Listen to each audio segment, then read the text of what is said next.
Hepinize tekrar merhaba arkadaşlar. Kanalıma hoş geldiniz. Bugün sizlerle çok seveceğinizi düşündüğüm bir motif çanta çalışacağız. Örmesi keyifli. Motif çanta örmeyi çok seviyorsunuz. Ben de sizler için farklı alternatifler anlatmaya çalışıyorum. Bu da onlardan bir tanesi. Tek renk çalıştığım, sadece birleştirmelerde ikinci rengi kullanacağım. Güzel bir çanta ve sade bir çanta oluyor ama siz dilerseniz çok renkli de yapabilirsiniz. Tamamen sizin zevkinize kalıyor. Şimdi motifli çantamız için koton ip kullanıyorum. Benim kullanmış olduğum bakın şöyle açık bej rengi bir koton ipim var. Bu ip %100 koton olarak geçiyor. Birleştirme kısımlarında ikinci bir rengi katıp biraz hareketlendirmek istiyorum. O yüzden de siyah bir ip kullanacağım. Şöyle ikisi güzel olacak diye düşünüyorum. Şimdi tüm motiflerimi ördükten sonra toplamda kaç gram gittiğine bakıp size ne kadar ip gittiğinde yine videonun içinde söylüyor olacağım. Açıklama kısmına da yazıyor olacağım arkadaşlar. 3 milimlik tığ kullanıyorum. Benim ipime uygun 3 milimlik tığ. Kendi ipinizin incelik kalınlık durumuna göre de tığ numaranızı belirleyebilirsiniz. İlk önce yuvarlak bir motif olacak. Daha sonra bu yuvarlak motifi kare haline dönüştüreceğiz. Ve daha sonra da birleştirme kısımlarına geçeceğiz. Şimdi detaylı bir şekilde anlatmaya çalışıyorum. Aklınıza takılan bir şey olursa yorumlara yazın mutlaka. Kanalıma abone olup videolarımı beğenmeyi ihmal etmeyin. Destekleriniz son derece önemli. Instagram sayfam kanalımla aynı isimde. Yine Aysha Hobby Instagram sayfa ismim. Oradan da beni takip edebilir ve iletişime geçebilirsiniz. Hadi bakalım şimdi örmeye başlayalım. Evet arkadaşlar, şimdi motifimizi örmeye başlayalım. Beni ilk defa izleyen, örgüye yeni başlayan arkadaşlar için de bu kısımlarda biraz detaylı anlatmaya çalışacağım. Sihirli halka yaparak başlıyoruz. Sihirli halka için ipimi alıyorum. Bakın şöyle orta parmağıma ipi 2 defa doluyorum. Şuradan da tutuyorum. Daha sonra tığımı alıyorum. Bu ikili halkanın içinden geçiriyorum. Tığa ip alıp çıkarıyorum. Şimdi sihirli halkam hazır. Bunun üstüne 1, 2 ve 3 tane zincir çekiyorum. Daha sonra halkamın içine ikili trabzan yapacağım. İkili trabzanı da bilmeyenler için anlatayım. Tığa ip doluyorum. Batıyorum. İp alıp çıkarıyorum. Bakın 3 tane ilmek var. Tığıma ip alıyorum. Önce iki ilmeği tığdan çıkarıyorum. Tığa tekrar ip alıyorum. Daha sonra diğer 2 ilmeği. İkili trabzan yapmış oluyorum. Tığıma ip doladım, battım, ip aldım, çıkardım. Önce iki ilmeği tığdan çıkardım, sonra diğer 2 ilmeği. Şimdi bu ilk yaptığım 3 tane zinciri trabzan olarak sayıyorum. Bu trabzanım dahil toplamda 16 tane trabzan olması gerekiyor halkamın içinde. O yüzden ikili trabzan yapmaya devam ediyorum.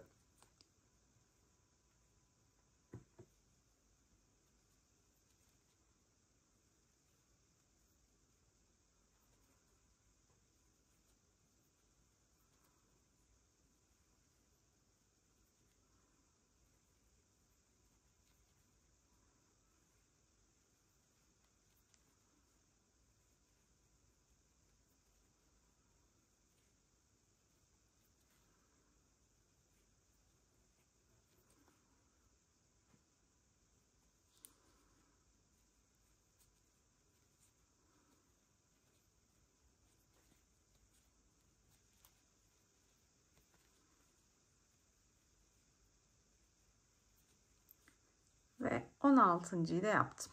Toplamda ilk yaptığım 3 zincir dahil 16 tane trabzanım oldu. Parmağımı halkanın içinden çıkardım.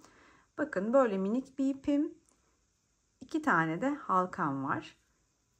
Bakın şuradan göstereyim. Öndeki halkayı üst dipten çektikçe arkadaki halkam kapanıyor. Daha sonra şu küçük parçayı çekince diğer halkam kapanacak. Bakın tamamen kapandı. Şimdi ilk yaptığım 3 tane zincirin tepesine 1, 2, 3 yani üçüncüsüne batıyorum. İlmek kaydırma yapacağız. Bunu da detaylı anlatayım. Tığa ip alıyorum. Battığım yerden çıkarıyorum. çıkardığım ilmeği tığdaki diğer ilmeğin içinden geçiriyorum. Bakın ilk sıram hazır. Şimdi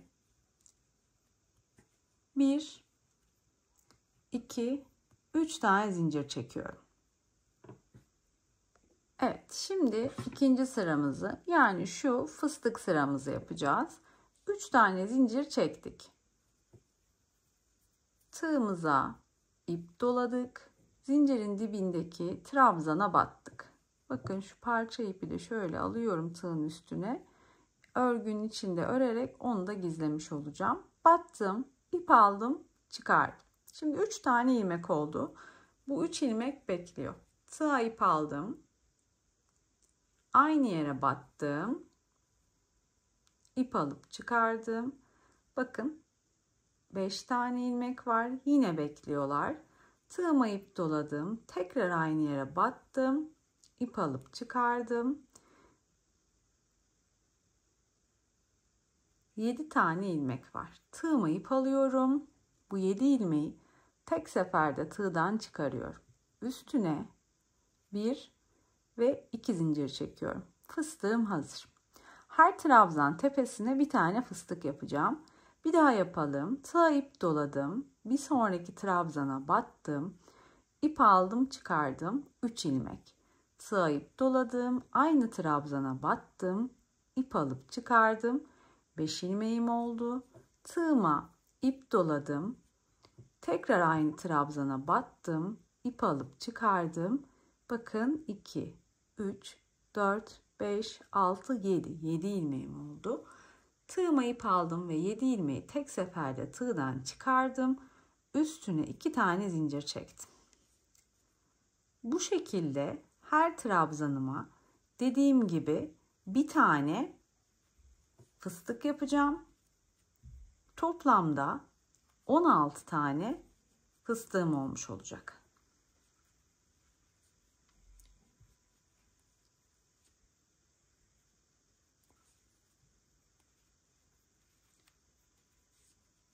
Ve fıstığı yapıyorken de her trabzana şöyle görmüş olduğunuz gibi toplamda 3 kere batmış oluyorum. 7 tane ilmeğim olmuş oluyor.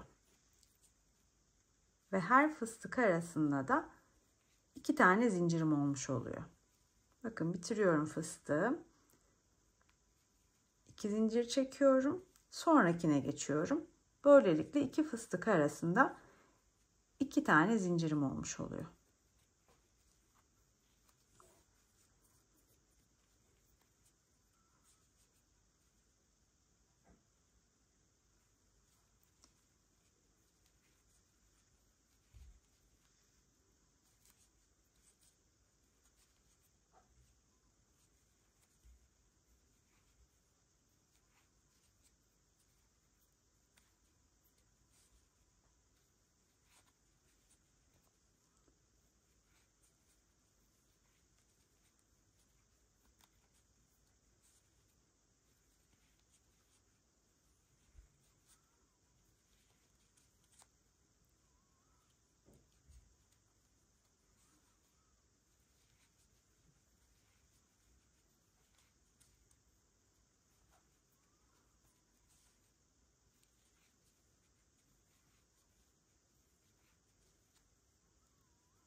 İki, 4, 6, 8, 10, 12, 14, 16 tane fıstığım oldu. 2 zincirimi çektim. İlk yaptığım 3 tane zincirin değil, fıstığın tepesine, bakın şuraya,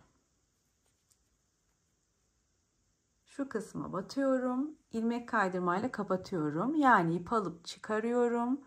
Çıkardığım ilmeği tığdaki diğer ilmeğin içinden geçiriyorum. Buna ilmek kaydırma diyoruz. Bu şekilde sıramı kapatıyorum. Şimdi bir sonraki sıramıza geldik. Bir sonraki sıramızda burası. Evet, 3. sıramıza başlarken de yine 3 tane zincirle başlıyoruz. Tığımıza ip doluyoruz. Bu sırada şu görmüş olduğunuz 2 tane zincirlerden oluşan boşluklarla çalışacağız. Tığıma ip doladım. İlk 2 zincirlik boşluğa batıyorum. İp alıp çıkarıyorum. Şimdi yarım trabzan yapacağım. Nasıl yapıyorum? Bakın 3 tane ilmek var. Tığıma ip aldım. Önce ilk 2 ilmeği tığdan çıkarıyorum. Kalan 2 ilmeği tığda bırakıyorum. Tekrar tığıma ip doluyorum. İkinci kere batıyorum. İp alıp çıkarıyorum. Tığda 4 ilmek var. Önce ilk 2 ilmeği tığdan çıkarıyorum. Kalan 3 ilmeği bekletiyorum tığda. Tığıma tekrar ip doluyorum ve son kez aynı boşluğa batıyorum. İp alıp çıkarıyorum. Tığda toplamda 5 ilmek var. Önce ilk 2 ilmeği tığdan çıkarıyorum. 4 ilmeğim kalıyor. Şimdi bu 4 ilmeği tığıma ip alıp tek seferde tığımdan çıkarıyorum. Üstüne 1, 2, 3 tane zincir çekiyorum. Bakın ilk üçlüm hazır. Şimdi bu görmüş olduğunuz 2 zincirlik boşlukların hepsine aynı işlemi yapacağım. Bir kere daha yapalım. Tığımıza ip doladık. Bir sonraki boşluğa battık. İp aldık, çıkardık. 3 ilmek var. Tığıma ip aldım. Önce 2 ilmeği tığdan çıkardım. Kalan 2 ilmek tığımda bekliyor. Tığıma tekrar ip doladım. Aynı boşluğa battım. İp alıp çıkardım. Tığda 4 ilmek var. Önce 2 ilmeği tığdan çıkarıyorum. Kalan 3 ilmek tığımda bekliyor. Tığıma ip doladım ve son kez yani 3. kez aynı boşluğa battım. İp alıp çıkardım. Tığda bakın toplamda 5 ilmek var. Önce ilk 2 ilmeği tığımdan çıkarıyorum. 4 ilmek kalıyor. Tığıma ip alıp bu 4 ilmeğin tamamını tığdan çıkarıyorum. Üstüne 3 tane zincir çekiyorum. Bakın 3 tane yarım trabzanımı yapmış oluyorum. Dediğim gibi her boşluğa aynı işlemi yapacağım ve böylelikle bu sırayı da tamamlayacağım.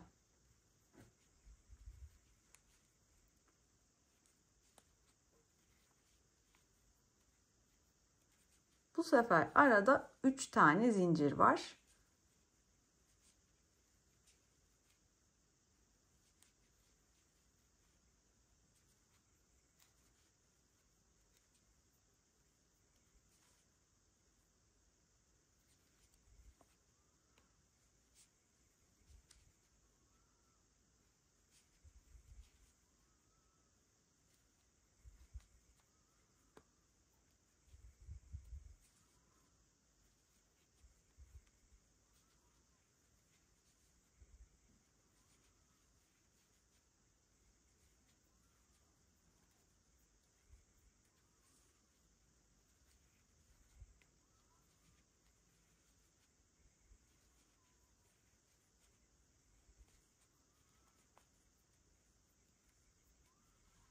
Sıra sonuna kadar aynı işlemleri yapıp geliyorum.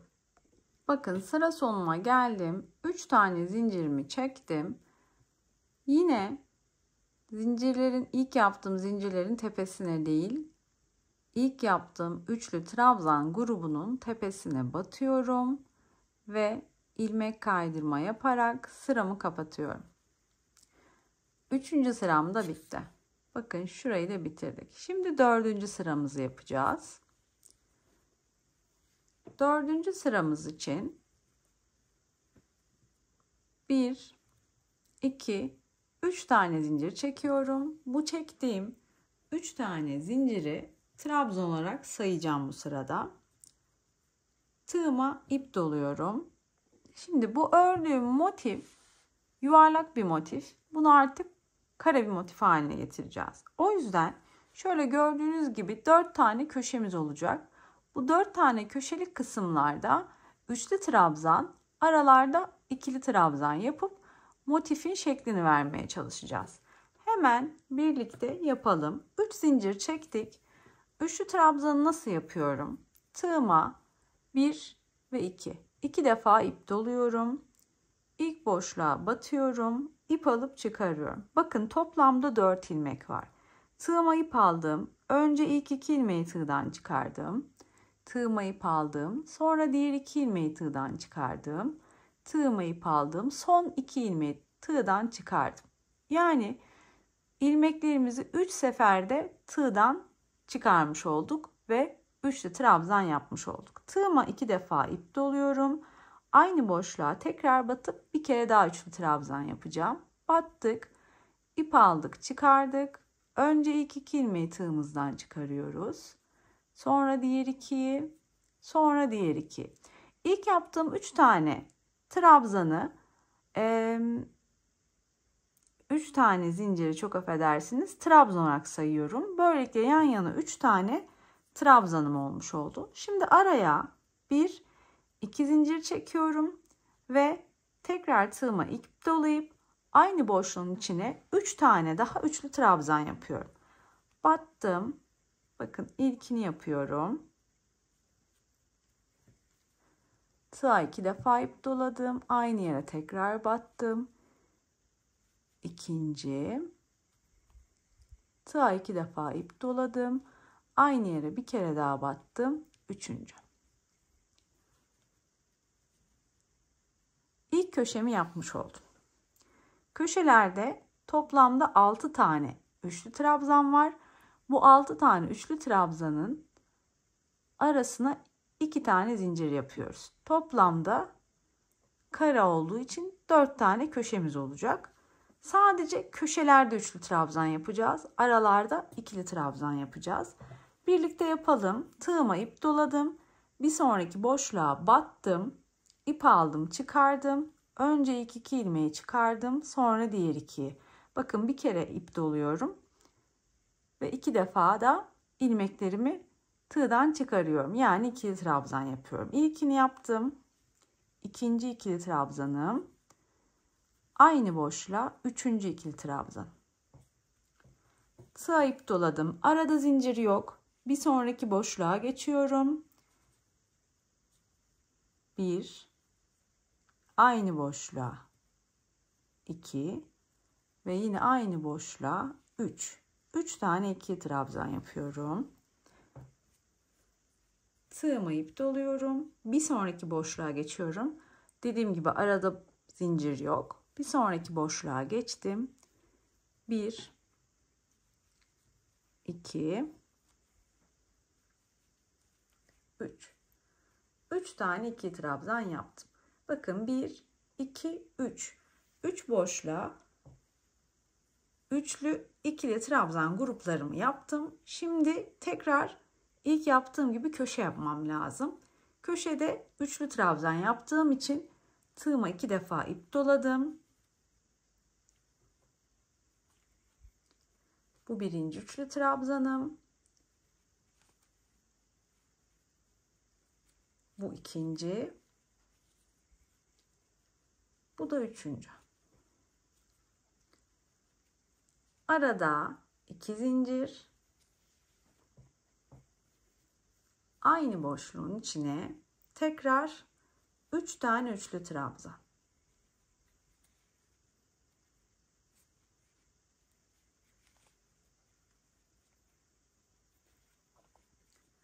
Ve üçüncü.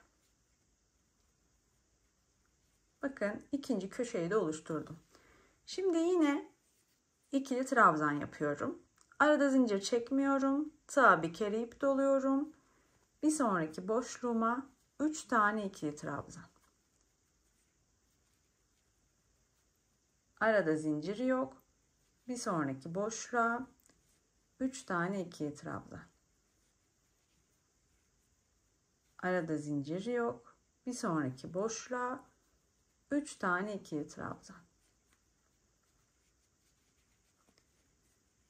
Bakın yine 3 tane ikili trabzandan oluşan gruplarımı yaptım. Şimdi tekrar köşe yapacağım.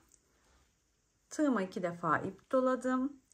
Üçlü trabzan yapıyorum. Aynı yere yan yana 3 tane üçlü trabzan yapıyorum. Sonra 2 zincir çekiyorum. Tekrar aynı boşluğun içine 3 tane daha üçlü trabzan yapıyorum.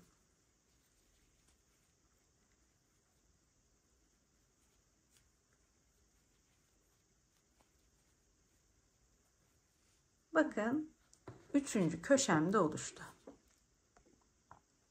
Şimdi tekrar 2'ye trabzan yapmam gerekiyor. Tığımı bir defa ip doluyorum. Bir sonraki boşluğa 3 tane 2'ye trabzan yapıyorum. Zincir çekmiyorum. Bir sonraki boşluğa geçiyorum. 3 tane ikili trabzan. Zincir çekmiyorum. Bir sonraki boşluğa geçiyorum. 3 tane ikili trabzan. Bakın yine 1, 2, 3. 3 tane ikili trabzan grubum oldu. Şimdi son köşeyi yapacağım. Tığıma 2 defa ip doluyorum. Bir sonraki boşluğa 3 tane üçlü trabzan yapıyorum.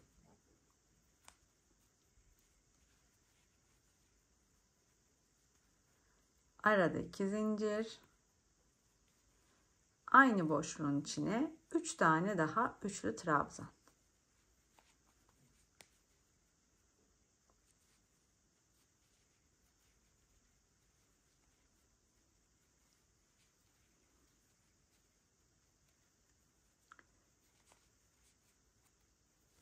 Daha sonra şurayı hızlı geçmeyeyim. 3 tane bakın boşluğum kaldı. Bunları da ikili trabzanlar yaparak dolduracağım. Tığa ip doladım. Zincir çekmedim. Boşluğun içine 3 tane ikili trabzan yaptım. Tığa ip doladım, zincir çekmedim. Bir sonraki boşluğun içine 3 tane ikili trabzan yaptım.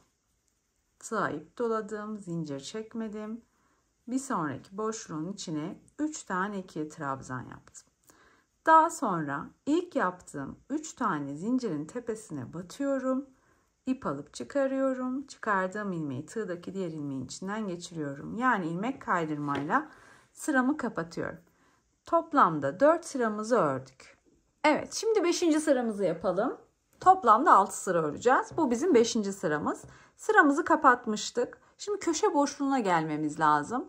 Bu köşe boşluğuna gelmek için de şu görmüş olduğunuz trabzan tepelerine ilmek kaydırma yapmamız lazım. İlmek kaydırmamızı yapalım beraber.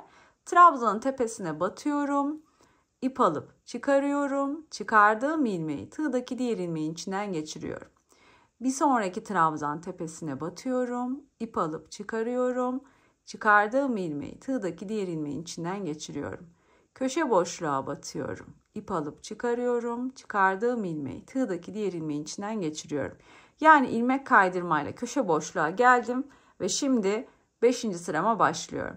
1, 2, 3 tane zincir çekiyorum. Daha sonra tığıma 2 defa ipimi doluyorum. Üçlü trabzan yapacağım. Bu çektiğim 3 tane zinciri trabzan olarak sayıyordum. Battım köşe boşluğuma, ip aldım, çıkardım. Önce ilk 2 ilmeğimi tığdan çıkardım. Sonra diğer 2 ilmeğimi tığdan çıkardım ve sonra diğer 2 ilmeğimi. Bir kere daha üçlü trabzan yapacağım. 2 defa doladım, battım, ip aldım, çıkardım. Önce ilk 2 ilmeği tığdan çıkardım. Sonra diğer 2 ilmeği tığdan çıkardım ve sonra diğer 2 ilmeği. Araya 2 tane zincir çekiyorum ve aynı köşe boşluğun içine 3 tane daha üçlü trabzan yapıyorum.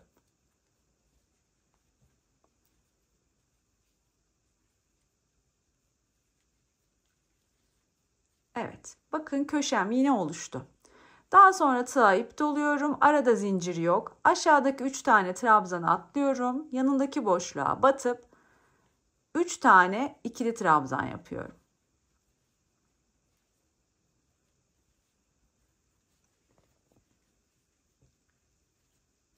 Arada zincir çekmiyorum. Aşağıdaki trabzanları atlıyorum. Yanındaki boşluğuna batıp 3 tane ikili trabzan.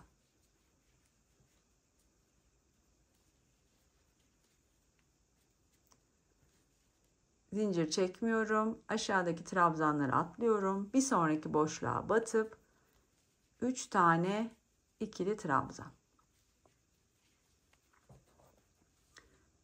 Zincir çekmiyorum. Aşağıdaki 3 tane trabzanı atlıyorum. Yanındaki boşluğa batıp 3 tane ikili trabzan. Bakın yine köşeye geldim. Tekrar köşe boşluğuna 3 tane üçlü trabzan.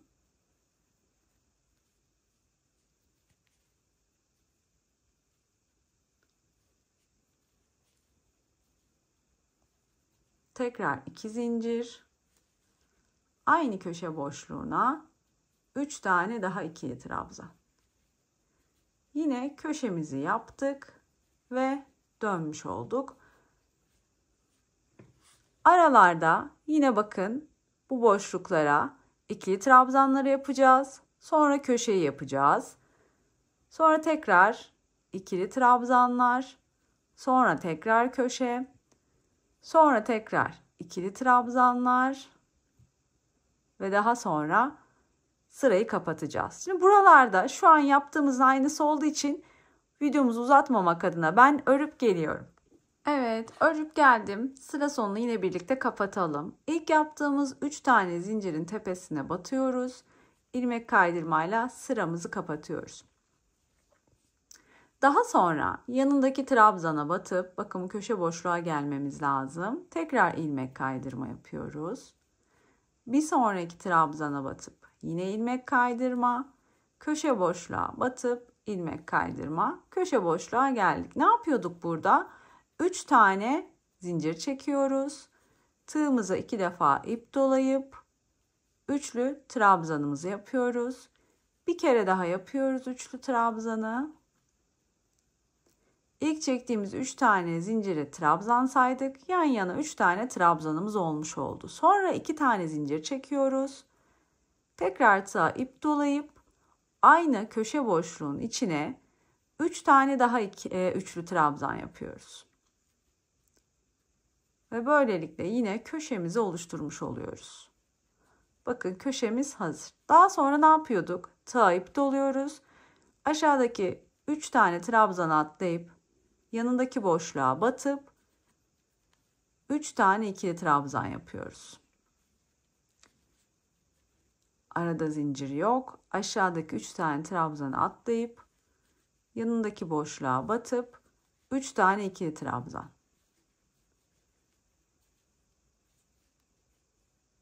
Bu sırada dediğim gibi bir önceki sıranın ve ondan önceki sıranın aynısı. Yani 4. 5. ve 6. sıralar birbirinin aynısı. Ve bu sıra bizim son sıramız. Bu sırayı da örüp bitirdikten sonra motifimiz hazır olacak. Kalan motiflerimizi de örüp tamamlayacağız. Ve o zaman birleştirme işlemine ve askı işlemine geçeceğiz arkadaşlar.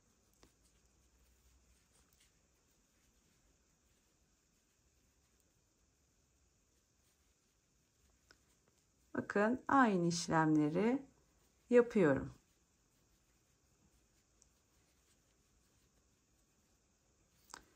Evet.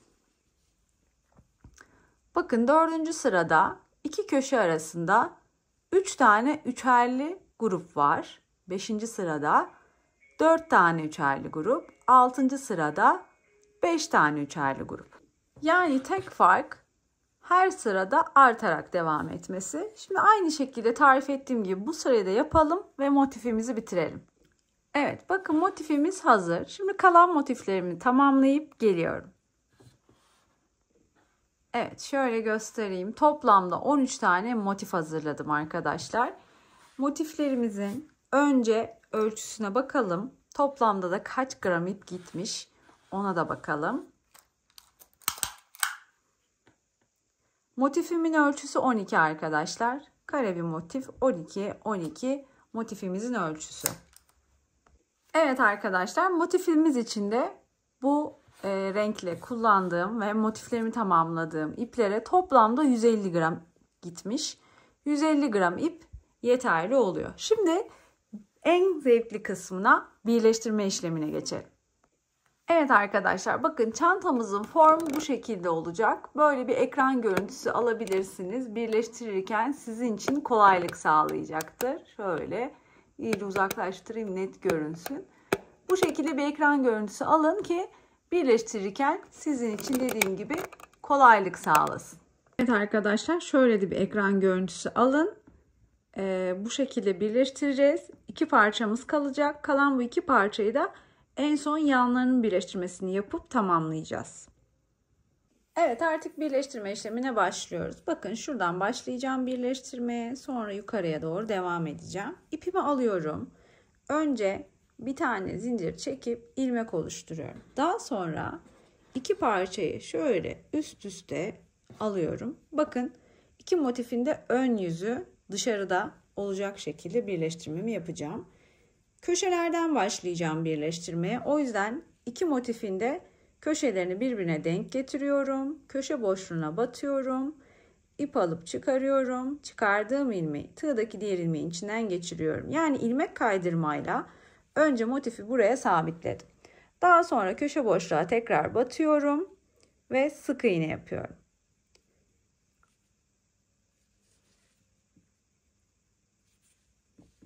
Sık iğne ile birleştireceğiz arkadaşlar. Köşe boşluğa bir tane sık iğne yaptım. Şimdi trabzanlara geçiyoruz. Her iki motifin de trabzanlarını, birbirine denk gelen trabzanlarının ikisine aynı anda batıyoruz. İp alıyoruz ve çıkıyoruz. Sık iğneyi bilmeyenler için anlatıyorum bu kısmı. Bakın 2 ilmek var. Tığa ip alıyoruz. 2 ilmeği tek seferde tığdan çıkarıyoruz. Yani sık iğne yapıyoruz. 2 trabzanı da tepesine aynı anda batıyoruz. İp alıp çıkarıyoruz. 2 ilmek var. Tığımıza ip alıyoruz ve ikisini aynı anda çıkarıyoruz. Yani sık iğne ile birleştiriyoruz. Ben renk hareket olsun diye kattım. Ama siz dilerseniz yine tek renkle de devam edebilirsiniz. Sizin görsel zevkinize kalıyor bu kısım. Motiflerimizi birleştirdikten sonra örgü askı yapacağız. Askımızı çantamıza dikeceğiz ve çantamızı tamamen bitireceğiz. Birleştirme kısmı çok kolay. Tek yaptığımız işlem sadece 2 motifi üst üste denk getirip sık iğne yapmak. Tek dikkat etmemiz gereken nokta trabzanlar birbirine denk gelsin. Kayma yapmayalım. Onun dışında herhangi bir işlem yok. Sıkıntı da olmaz arkadaşlar.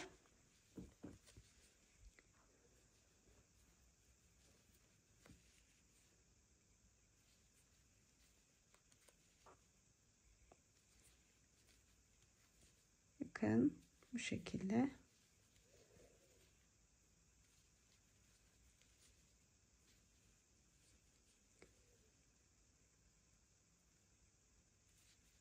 İki motifin de şu an köşe noktasına geliyorum.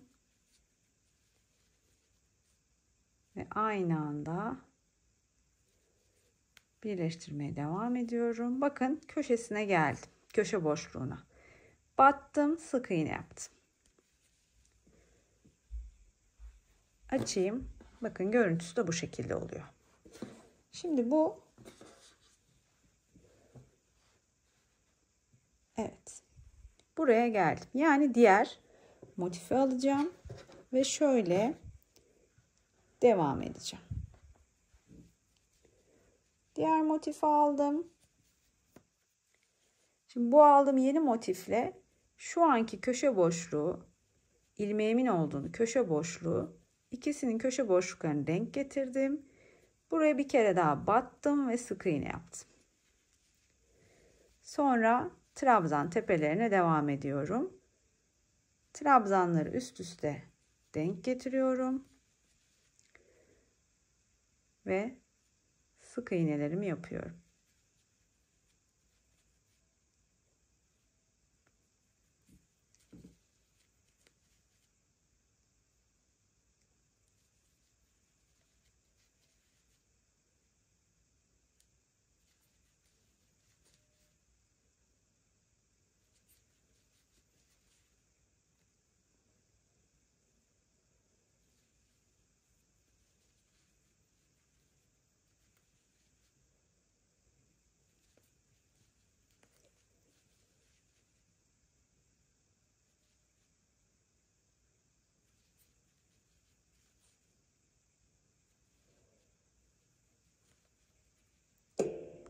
Evet, bu kısmı da birleştirmesini tamamladım.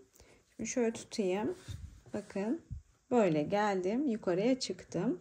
Yani bu ne anlama geliyor? Şöyle yapayım görün.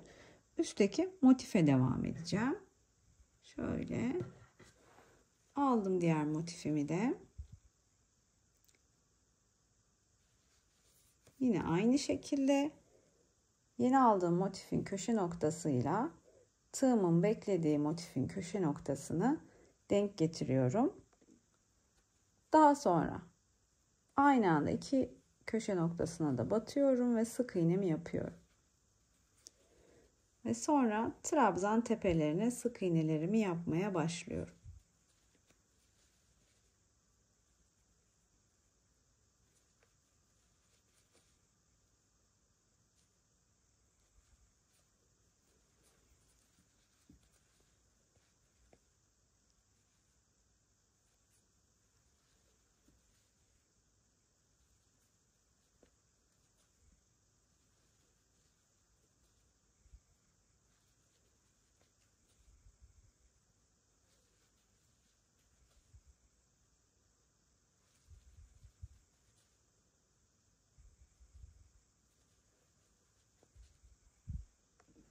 Evet, bakın bu birleştirmeyi de bitirdim. Motifimi yerine koydum.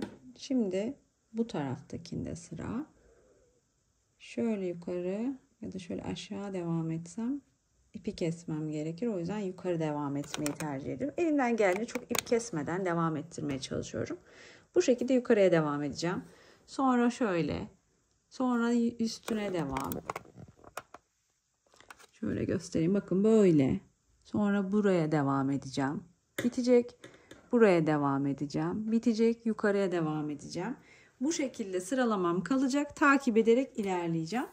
Anlaşıldığını düşünüyorum arkadaşlar. O yüzden tek tek her seferinde göstermeyeceğim. Çünkü yaptığım işlem hep birbirinin aynısı. Dediğim gibi bu sıralamanın ekran görüntüsünü aldıysanız benim gibi birleştirerek ilerleyin. Yan kenarlarını zaten yine sizinle birleştiriyor olacağız. Evet arkadaşlar, bakın birleştirmemi yaptım. Şimdi şöyle katlıyorum üst üste.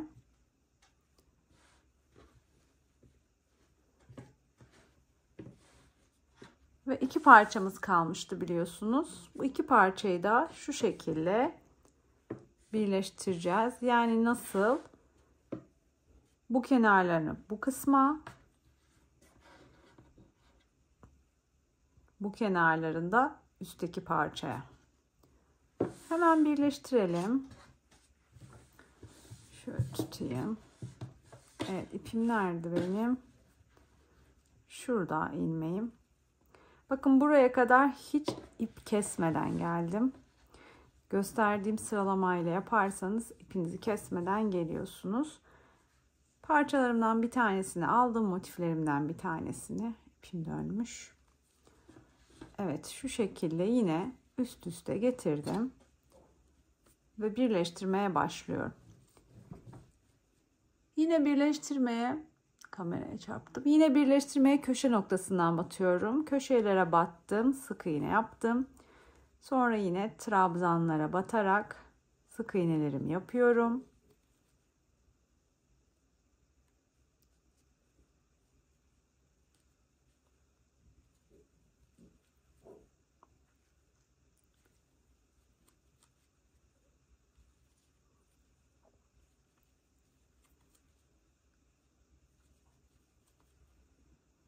Bunları yan duvar gibi düşünün. Bu parçaları da birleştirdikten sonra çantanın gövde kısmı tamamen bitmiş oluyor. Geriye sadece askılarımız kalmış oluyor.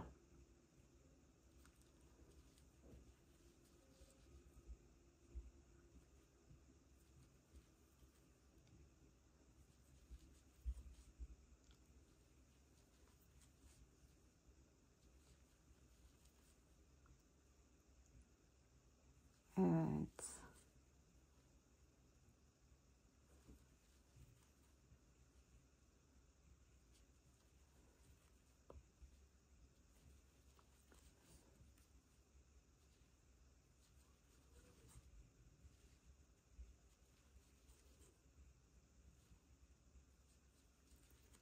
köşeye geldim, birleştirmemi yaptım. Şimdi tekrar bir kontrol edelim. Bakın şöyle birleştirdik. Şimdi bu tarafa gitmem gerekiyor. O tarafa gitmem ne anlama geliyor? Şöyle ikiye katlıyorum.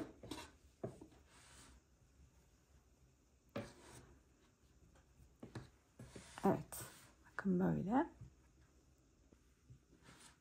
Bu kısmı şöyle çevireyim.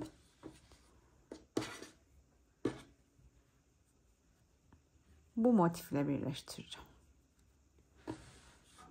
Bakın tekrar göstereyim. Katlıyorum. Burayla birleştireceğim. Hemen önce tığım atıp bakıyorum. İlmeğimi iki motifi üst üste denk getiriyorum. Şöyle tersime gelecek. Şöyle çevireyim. Evet, denk getirdim. Battım, sık iğnemi yaptım. Köşeye battım hemen ikisinin. Her zaman ilk önce köşeyi birleştirerek başlıyorum. Sonra trabzanlara geçiyorum.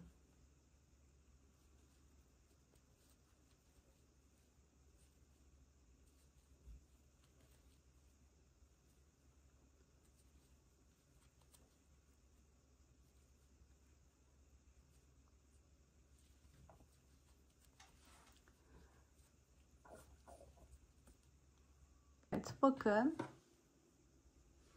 birleştirdik. Bu kısım kaldı. Şöyle kalan kısmı böyle birleştireceğim. Sonra çevireceğim. Arkaya devam edeceğim. Ve yan parçamı birleştirmiş olacağım. Hemen devam ediyorum.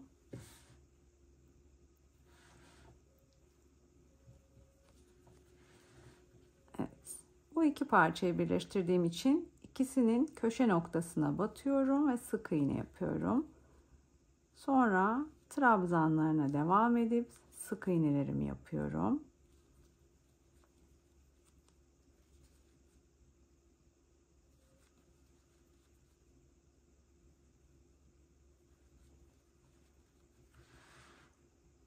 Bakın yine köşeye kadar geldim. Şimdi sıra diğer parçada üst üste koyuyorum yine.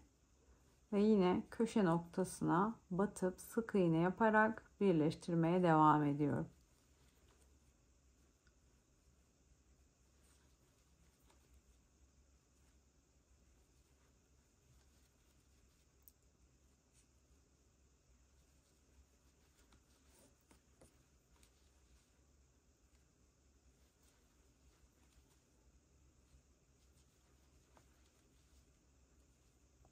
Sona kadar bakın birleştirdim. Şimdi burada ipi keseceğim. Şu kısım kaldı sadece. Sonra oraya tekrar ipimi takıp o kısmı da birleştireceğim arkadaşlar. Şurada ipimi kestim. Kestiğim parçayı da bakın böyle içeriye alacağım. İç kısımda düğümleyeceğim.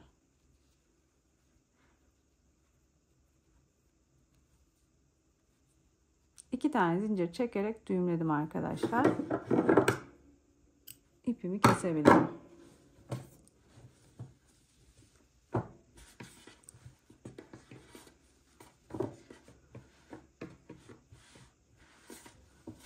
Bir tek şu kısmı kaldı. Orayı da birleştireceğim. Bir tane zincir çekip ilmek oluşturuyorum ve hemen iki parçanın köşelerine batıp ilmek kaydırma, sonra yine aynı köşeye batıp sık iğne yaparak birleştirmeye başlıyorum.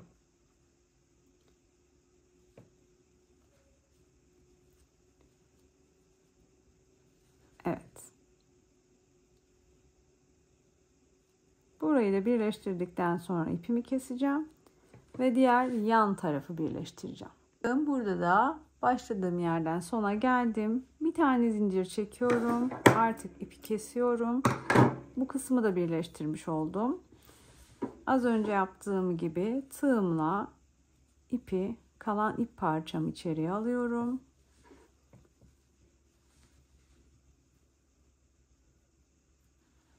İçeride düğümlüyorum. Elimi de şöyle ittiriyorum. Hatta bir tane daha atayım. Ve ipimi kesiyorum. Şimdi şöyle göstereyim size. Evet, ve görmüş olduğunuz gibi yan duvarımız birleşti. Diğer yan duvarımız kaldı. Burayı tekrar göstermeyeceğim. Çünkü bu kısmı bu tarafı birleştirdiğim gibi bu tarafı da birleştireceğim. Yani aynısı. O yüzden siz de bu kısmı birleştirin. Daha sonra askılarımızı yapalım. Evet arkadaşlar, bakın tüm birleştirme işlemlerim bitti. Şimdi bu ağız kısmına da bütünlük olması adına siyah ipimizle sık iğne yapacağız. Hemen şu köşeden, buradan, şu görmüş olduğunuz kısımdan tığımı geçirdim. Bir tane zincir çekip önce ilmek oluşturdum. Geçirdiğim bu köşe noktasından ipi çıkardım ve bir tane zincir çektim. Yani ilmeğimi buraya sabitledim. Daha sonra buradaki motifimin köşe noktasına batıp sık iğne yapıyorum. 2 tane. Sonra her trabzan tepesine birer tane sık iğne yapıyorum.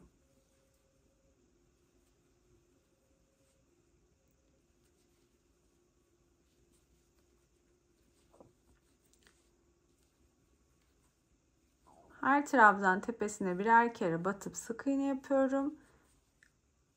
Asla ilmek atlamıyorum. Şöyle.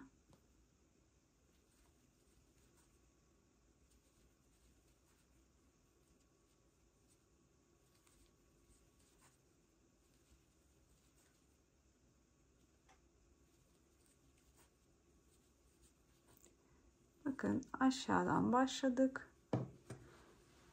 Yukarıya doğru geldik.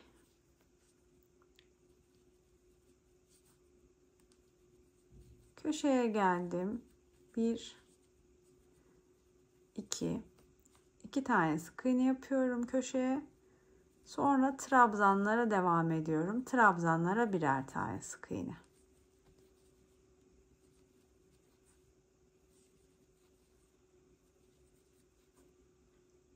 Bakın buraya kadar, buradan başladık. Buraya kadar geldik. Şimdi burada köşe noktası var. 1 2 tane sık iğne yapıyoruz. Şu ortada görünen köşe noktasına bir tane sık iğne. Sonra bakın diğer motife devam edeceğiz.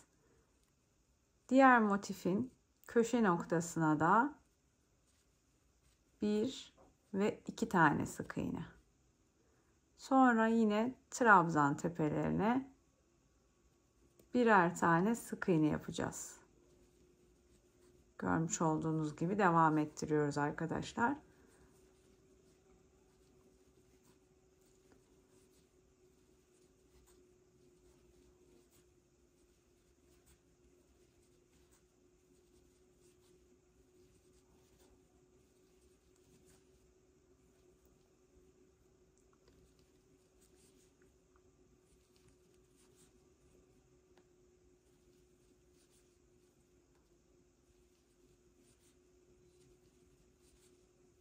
Bakın yaptık. Burada da yine köşe noktasına geldik. 1 2 sık iğne yaptık köşeye. Sonra yine trabzanlara birer tane sık iğne yapmaya devam ettik.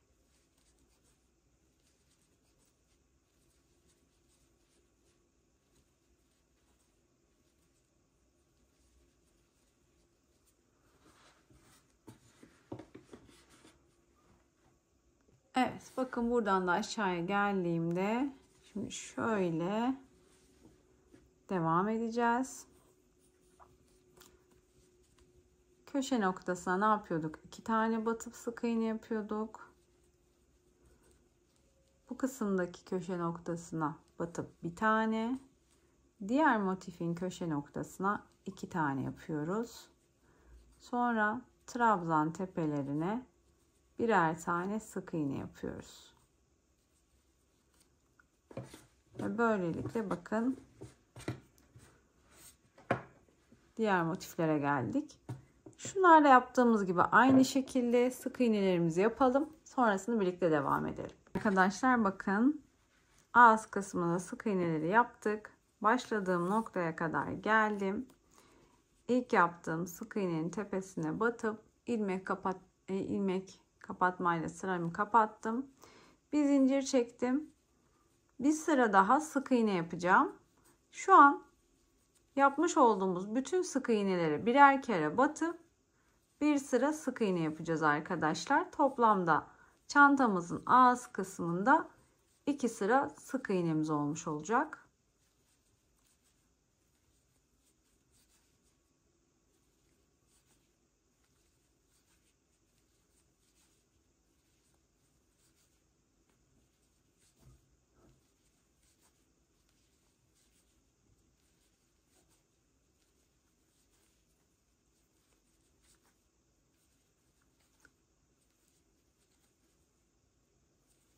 Sadece şu köşe noktalarında, şu sivri kısımlarda 2 tane batmıştık biliyorsunuz. Burada bu 2 sık iğneye yine 2 tane batacağız. Yani çift batacağız. Bir önceki sırada çift battığımız yer vardı. Bu çift battığımız yerin bir üst sırasında da kasma yapmasın diye alttaki 2 tane sık iğnenin bir tanesine 2 tane, diğerine de 2 tane batıyoruz. Yani ikisine de çifter batıyoruz ki şu kısımda kasma yapmasın, toparlanma olmasın diye. Sonrası aynı. Sonrası yine birer tane sık iğne. Burada da birer tane sık iğne. Başka hiçbir yerde yok. Çift battığımız yerler sadece şu sivri kısımlar. Bu şekilde bu sırayı da dönelim. Sonra askılarımıza geçelim. Evet arkadaşlar bakın 2 sıra ağız kısmına sık iğnelerimizi yaptık. Çantamız artık hazır. Şimdi çantamızın askı kısımlarını yapacağız. Askı kısımlarında sık iğneden oluşacak. Şöyle dikebileceğimiz kadar uzunlukta ip bırakalım. Daha sonra toplamda 6 tane zincir çekelim. 1, 2, 3, 4, 5 ve 6. İlk çektiğimiz zincire batmıyoruz. İkinci zincirimize batıyoruz ve sık iğne yapıyoruz. Sonraki zincirimize de sık iğne. Toplamda 6 zincir çektik. İlk zincirimizi örmeden atladık. Kalan zincirlerimize birer tane sık iğne yaptık. 5 tane sık iğnemiz oldu. Bir zincir çekiyorum ve dönüyorum. Bu 5 sık iğneyi örmeye başlıyorum. 5 sık iğne bittiğinde bir zincir çekip döneceğim. Yine öreceğim. Bakın bitti 5 sık iğnem. Bir zincir çekiyorum, dönüyorum. Tekrar sık iğnelerimi örüyorum. Bu 5 sık iğneyi örerek çantamızın askısı ne kadar uzunlukta olsun istiyorsak devam ettireceğiz. Daha sonra da kenarlarına bunu da yaptığımız gibi siyah iple bir sırada sık iğne geçeceğiz. 5 sık iğnemizi örelim. Sonrasını yine birlikte devam ettirelim. Arkadaşlar ben ördüm. Şöyle 2 parça. Toplamda 122 sıra benim ördüğüm askımın sıra sayısı. Ölçü olarak ölçüsünü göstereyim. Bakın eni bu şekilde 2 santim.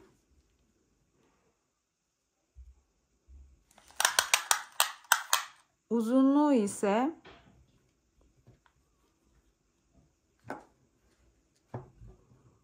53 santim arkadaşlar. Sık iğnelerimi ördüm. Şimdi dediğim gibi bir sırada etrafına siyah renkli sık iğne geçeceğim ki çantamla bütünlük oluştursun. Alıyorum ördüğüm parçayı. Siyah ipimi de alıyorum ve batıyorum. 5 tane sık iğnemi hemen siyah renk ipimle örüyorum. 5 sık iğnemi siyah renk ipimle ördükten sonra uzun kenara devam edeceğim. Yani her sırama yine birer tane batıp sık iğne yapacağım. Bu dikdörtgen parçanın dört bir tarafını sık iğne dönmüş oluyoruz bu şekilde.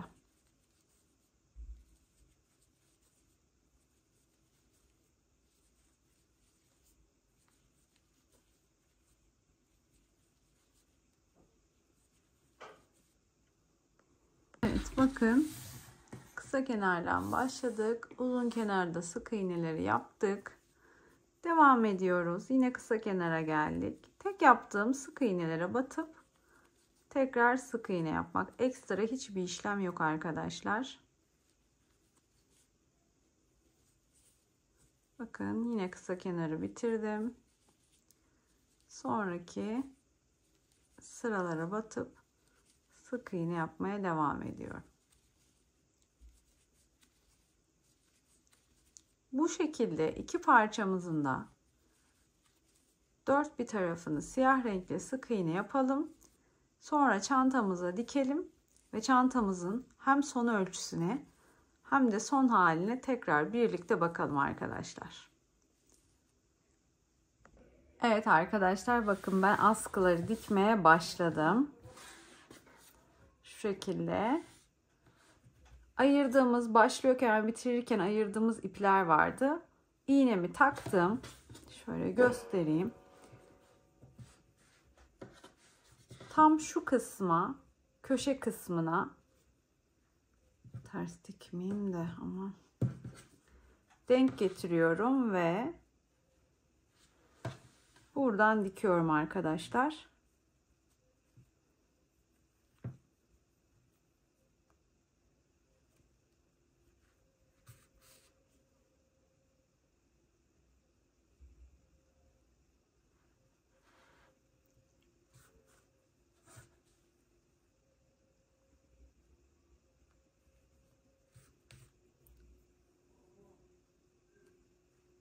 Bu şekilde iğnemle dikiyorum.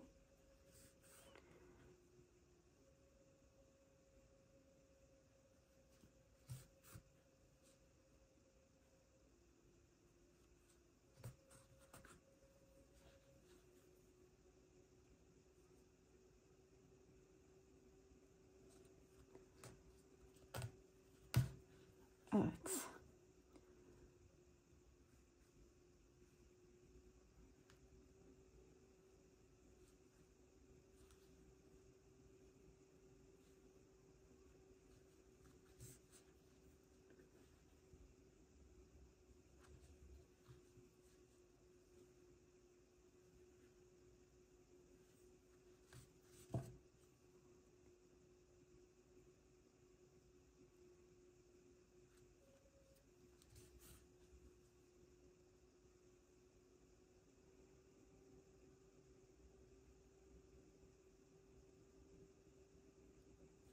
Şöyle.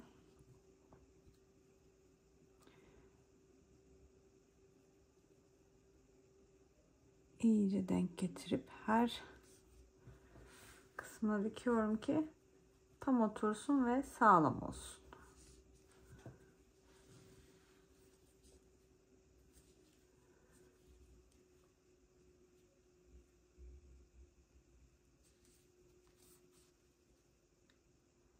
Dikme işlemi bittikten sonra da düğüm atıyorum